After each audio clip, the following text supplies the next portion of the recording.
Atención amigos míos, nos hemos basado una vez más en este tremendo programa cuyo anfitrión es Morgan Freeman, Through the Wormhole, a través del agujero de gusano, que se hace una pregunta derechamente que es una de las pilares que todos ontológicamente como ser humano algún día nos hemos hecho. ¿Somos nosotros una creación de la divinidad? Vale decir, el mundo fue creado, como dicen los creacionistas, en 6 días.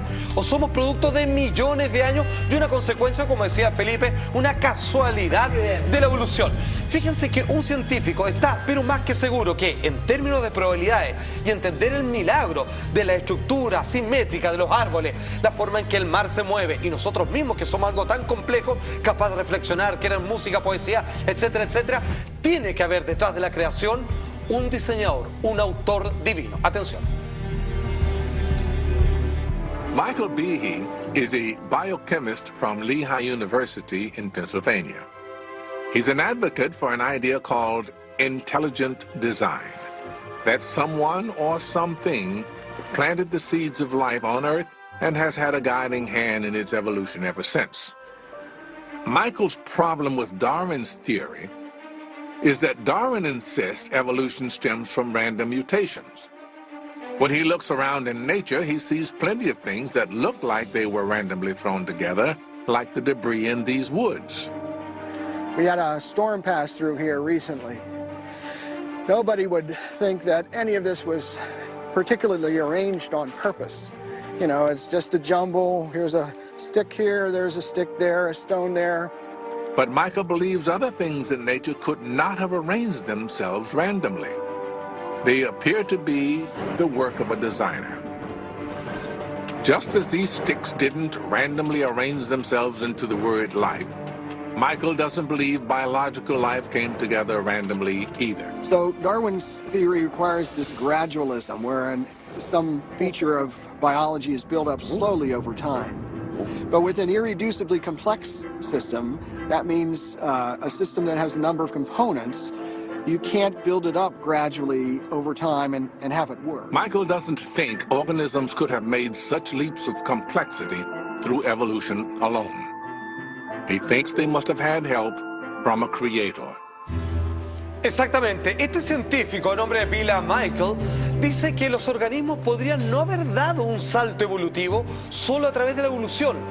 Debe haber tenido exactamente la ayuda de un creador. De hecho, él colocaba un ejemplo. Dice, yo no puedo creer, como decía Darwin, que finalmente a través de un proceso larguísimo de ensayo y error, las cosas van mejorando. Dice, eso es lo mismo. Es exactamente lo mismo que un tornado pasara por un basurero lleno de metales y al pasar terminara creando un edificio que la gente pudiese ocupar y vivir. O sea, alguna probabilidad eso debe suceder, pero es tan infinitamente imposible que igual para que hubiera tanta... para ser tan perfecta esta evolución tiene que haber habido muchos errores y los errores no se ven, siempre progresa y como que hay una misión, siempre mejora el orden de la vida. Claro, no hay como cagazos intermedios. ¿Y qué ocurre con la teoría de que no son los errores los que fueron mejorando, sino que los errores se murieron? Claro, pero... Y quedaron los que son buenos. Claro, como que sobrevivieron los más aptos. Eso. Pero aún los que, aquellos inadaptados o que eran los menos fuertes, eran completamente funcionales y complejos. Y eso es lo que dice él, que es imposible haber llegado de una estructura solo unicelular a algo tan vivo como puede ser un perro o incluso un batrazo. Además hay muchos patrones que se van repitiendo. Eso es notable. Algunas personas han logrado descubrir que existe un patrón, como una especie de firma o escritura, en la forma de los rayos, en la forma de nuestro sistema circulatorio de las venas, por ejemplo, en la forma sinápticas de nuestro cerebro. Ese patrón parece ser la firma del creador. Atención. Imagine if everywhere you looked, you saw the same pattern. In the sky, on the ground, in your body. You might wonder if it was the signature of a craftsman. In fact, our universe really is filled with such a pattern. Does this mean it must be the work of a grand designer? Adrian sees the same pattern everywhere in nature, from a tree to a lightning bolt to the veins of a leaf. He's trying to figure out where this pattern comes from. He thinks it has to do with the way things flow from one point to another. What flows through the tree? Water is flowing from the ground back into the dry wind. The other thing that flows through the tree structure is a mechanical force or mechanical stresses. The force of the wind is transmitted to the ground through the tree. Adrian believes this design is an expression of a universal law of nature. He calls it the constructal law. Vale decir que existe como una especie de sinfonía o patrón oculto en todas las cosas. De hecho, varios científicos apoyan esto, que es como la vida fractal, que dicen que un árbol es una repetición de sí mismo en distintos tamaños. Vale decir, es como funciona el ADN, que copia una parte pequeñita de nosotros y la multiplica varias veces hasta crear algo más complejo que somos nosotros. Finalmente, una ramita de un árbol se parece al árbol completo. Así funcionaría la vida.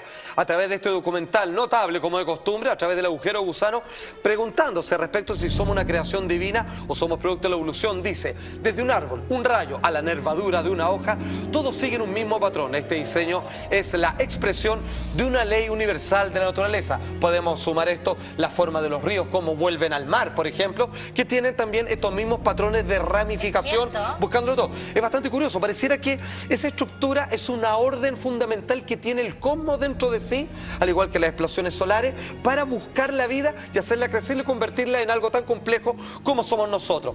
Pero esto no queda solo acá. Algunos han visto patrones aún más complejos, como que tienen que ver las formas áureas y toda la geometría que están en las conchas de un molusco, por ejemplo, y que posteriormente el hombre imitó para la arquitectura. Atención. Bodies are made from cells, and cells are built from atoms.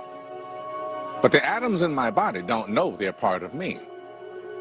How do they know what to do?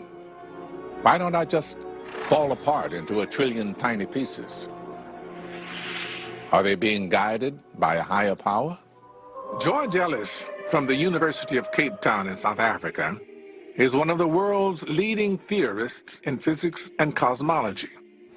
George believes the universe has an underlying geometry that governs what is possible in the physical world. He thinks geometric laws existed before our universe existed. Humans are only discovering them. It's an idea that stems from the Greek philosopher Plato, who believed mathematical patterns existed in some abstract space before the birth of our universe. I think when the universe was set up, the mathematical patterns pre-existed the universe. But it isn't only physical things that exist, there are also meanings that exist. Bueno, aquí conversábamos recién que hay algo muy curioso. Nosotros no somos seres pensantes, pero estamos constituidos de cosas que no piensan por sí mismos. Claro. Es bastante curioso. O sea, nos debemos a cosas que no saben que están vivas, pero que nos dan vida. Es muy curioso. De hecho, lo que decía recién algunos de los expertos, las leyes de la geometría existían antes de que existiera nuestro universo. Los humanos solo la hemos redescubierto, y diría es como yo. Que nuestro ego de alguna manera nos hace creer que somos inventores de cosas cuando en verdad somos imitadores de cosas que ya están y no lo podemos hacer con la perfección que lo hace. Imagínate la geometría de un copo de nieve, por ejemplo, que trata de buscar su mejor estructura para ser sólido y digamos maleable dentro de la naturaleza. Entonces todo eso alguien dice, excepto casualidad, fueron ensayo y error hasta llegar a este punto de perfección, y ahí es donde grupos de científicos dicen, parece que hay una intención, hay una motivación y hay una firma detrás que parece confirmar la existencia de Dios. Sin embargo, hay otros que dicen que es una casualidad, que por ejemplo, una simple oxitocina, una simple fórmula química dentro de nuestro cuerpo podría haber generado nuestra complejidad como ser humano, y todo en base a la casualidad. Atención. Evolutionary theory seeks to explain life in all its forms. But in theology, there's more to creation than our physical bodies. God is master of our moral universe. Can morality arise in the human brain by the haphazard process of biological evolution? Or was it designed? Paul's studies have shown that oxytocin levels are strongly linked to other social behaviors besides trust, like empathy and generosity. If oxytocin is the molecule that controls our moral behavior, where did this molecule come from? Was it designed by a creator who yearned for a moral society? I want to be humble and say, look, I don't know what happened before evolution started happening, and if there's a God, how wonderful is that? But it's not my place as a scientist to say whether God exists or not. I think that's a question of faith. Is the moral molecule in our brains the sign that we are designed by a holy God? Or did our brains evolve that way, allowing us to survive together as a species? If it is oxytocin that makes us trust and tolerate one another, maybe this single molecule is the answer to bringing creationists and evolutionists together. Este es el punto de reunión donde los darwinistas, que creen en la evolución y que para poder sobrevivir como raza, nos colocó algún elemento de moralidad para poder respetarnos entre nosotros y no destruirnos constantemente, siendo que tenemos esa intención muchas veces. Siempre. Y por otro lado, el creacionismo habla, por eso digo que el punto del encuentro, que dice que tenemos un estado de moralidad latente, precisamente para acercarnos en algún momento a adorar a Dios, sino convertirnos derechamente en Él. Lo que dice, Dios es el dueño de nuestro universo moral. La oxitocina es la hormona que controla nuestra conducta. Fue diseñada por un creador que anhelaba una sociedad moral porque se descubrió que lo tenían generalmente muy marcadas las madres durante los primeros 3 meses luego de parir para cuidar a su hijo, a sus crías, digamos. Y los hombres, cuando ahí fue la sorpresa, también lo tenían. ¿Por qué lo tiene un hombre? Si no necesita tener ese desapego, tener ese amor incondicional por los demás, sino simplemente el impulso sexual para aparearse con una hembra y tener un hijo. Sin embargo, hay una intención del universo de que seamos buenos y que entre todos nos ayudemos. Entonces dice, bueno, ¿quién quiso esto? Me falta una pregunta. Si alguien nos creó, ¿alguien nos puede destruir también? Bueno, de hecho, en términos bíblicos, fuimos destruidos por el diluvio universal, pero dejó unos poquitos por si acaso. Supuestamente, por promesa del mismo, eso no debiera volver a ocurrir. Atención, los evolucionistas insisten, no puede haber un Dios. Esto es una mera combinación de atajos que la vida, en su juego de prueba, ensayo y error, terminó acertando el camino más corto para convertirnos en los seres humanos que hoy día existimos y que estamos mirando este programa. Atención. Creationists often argue that evolution is a random, exhaustive search through all possible biological combinations.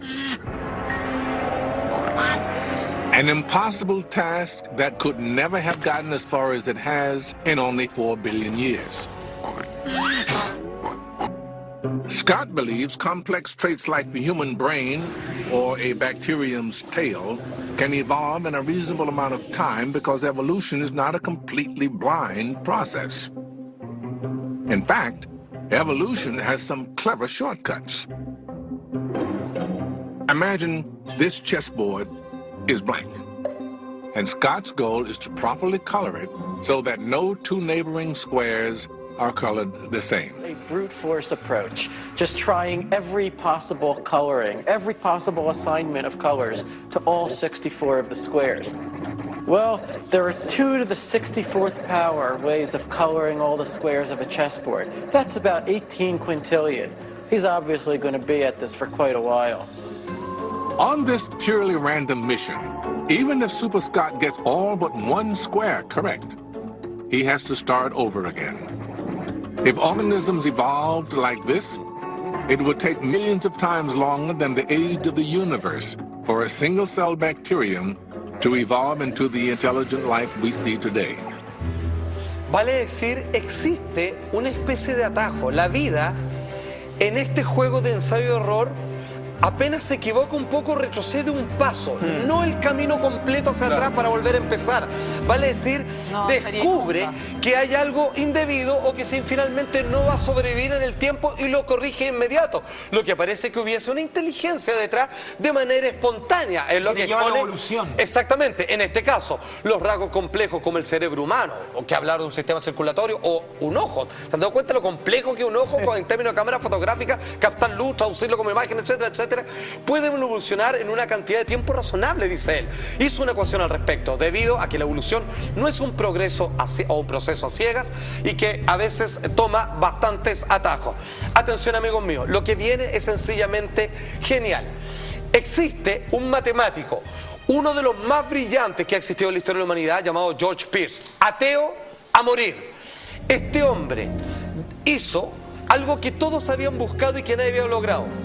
Una ecuación que hasta el día de hoy nadie ha podido derrumbar. Él probó la inexistencia de Dios. ¿Saben cuál es lo curioso? A ver. Que cuando él sale a la vida, cuando sale a vivir a lo cotidiano, se da cuenta que su ecuación está errada. Y vivió toda su vida, hasta el final, tratando de derrumbar esa ecuación que ni él mismo pudo hacerlo. Quizás en números no se puede explicar la vida ni la existencia de Dios, porque el único que lo logró finalmente se arrepintió de su hecho. Un pequeño adelanto de este matemático ateo. Atención. The mathematician and atheist George Price, there are two worlds, the world of numbers and the world of people. His scientific breakthrough reveals the world to be cold, predictable, out of our conscious control. Then one day, the atheist mathematician has a revelation. There is a God.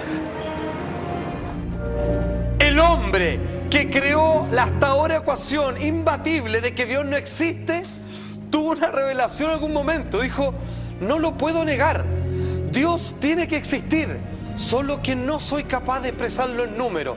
Esa ecuación matemática aún existe, pero finalmente nuestro instinto por la existencia de un creador pulula dentro de nuestros seres. La explicación completa de este hombre que se convirtió del ateísmo a un absoluto creyente al regreso de esta pausa comercial. Amigos míos, hoy día nos hemos preguntado lo siguiente: si somos una creación de Dios o simplemente un producto de la evolución. Existió un matemático, uno de los más brillantes de la historia, George Peirce, que creó la fórmula perfecta, hasta ahora inderribable, donde él probaba que Dios no existía. Qué curioso, porque murió tratando de probar lo contrario, porque la vida le dijo que él estaba completamente errado. Atención, notable esto. The mathematician and atheist George Price, there are two worlds, the world of numbers and the world of people. In the world of numbers, he is a genius. In the world of people, not so much. Price's theorem mathematically proves Hamilton's idea that altruism is an evolutionary survival trick. No matter how selfless a person seems, the math says genes are always in control. You may think you're being generous, but in reality, your behavior is really to benefit your own genes. But despite what his brilliant paper says, Price sees pure altruism all around him. Can these inspiring examples of human kindness really be explained away with math? His scientific breakthrough reveals the world to be cold, predictable, out of our conscious control. Then one day, the atheist mathematician has a revelation. There is a God. Price believes only God could beat such long odds, so he must exist. Dear babies. He shares the good news with his estranged daughters. I have given in and admitted that God does exist. Dos lecciones impresionantes. Una, que la ciencia y las matemáticas no pueden explicarlo todo. Hay un instinto, hay un grado de intuición y hay una cierta certidumbre respecto de que estamos todos unidos y que probablemente, si no existe un Dios, existe una fuerza, no sé si inteligente, pero sí con ganas de que vivamos, crezcamos, evolucionamos, para después volver al origen. ¿Existe Dios? Ustedes sí.